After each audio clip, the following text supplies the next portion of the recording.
Hey Stefan, my name's Jeff. I've been a fan of yours for a long time. I originally saw your diatribe on Lost, and just because I was watching the show around that time, and I thought it was fascinating. Your viewpoint on it, and I looked into some of the other stuff you did, and I really like a lot of what you have to say, and I appreciate what you're doing a lot. However, your most recent video on socialism, I just kind of felt like I needed to point something out because you you make this very valid argument about, well, property rights exist whether it's one property or 10 million properties, and of course that I don't take any issue with that. What I do take issue with is the way you kind of gloss over this idea that so long as the factory or the property is the result of free trade, then it is valid.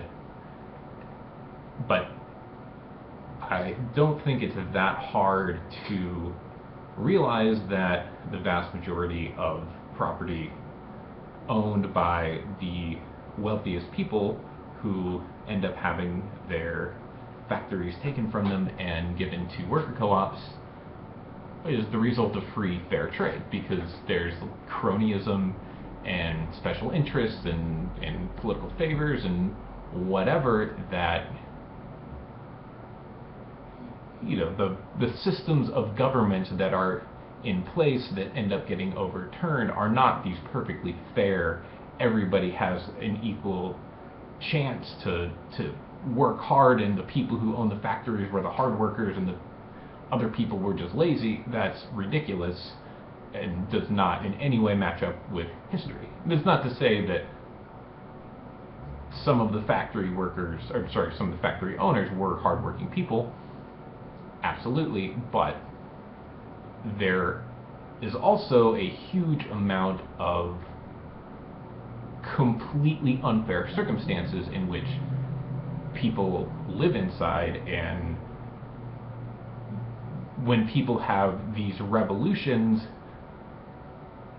it's fighting a lot of that unfairness. And you talk about property rights and you lump in land kind of incidentally. You're talking about planting a flower in your property.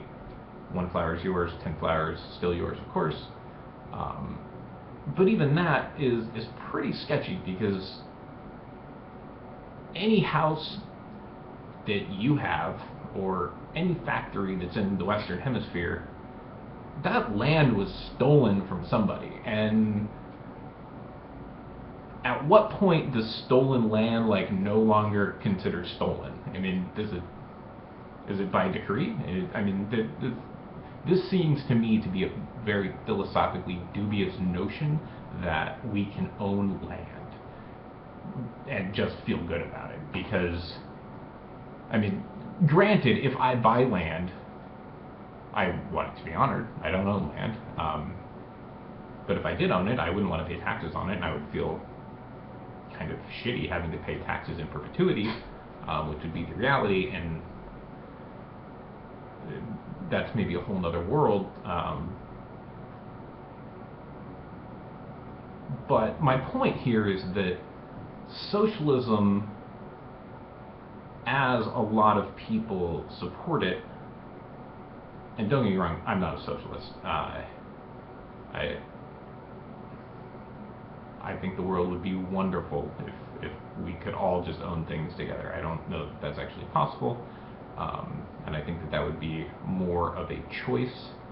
It would have to be a choice in the way that I share my things with my friends and my family, and families are typically relatively socialistic in some ways.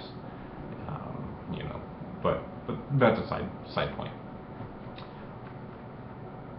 My point is that in the real actual circumstances in which people are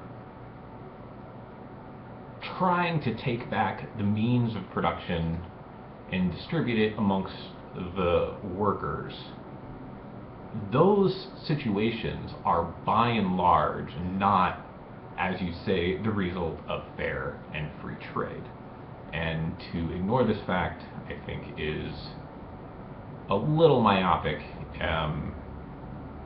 And well, I guess I'd like to hear your thoughts on that part of it. You know, the fact that these revolutions or attempted revolutions are not generally happening in these perfectly fair, happy, everybody had equal opportunity situations, but rather a small group of people had an inordinate political unfair advantage which allowed them to get control of the means of production and then benefit from the means of production at largely the expense of the people who were trying to start these revolutions. Thanks a lot for all your videos, and hope to hear you have to say. Thanks.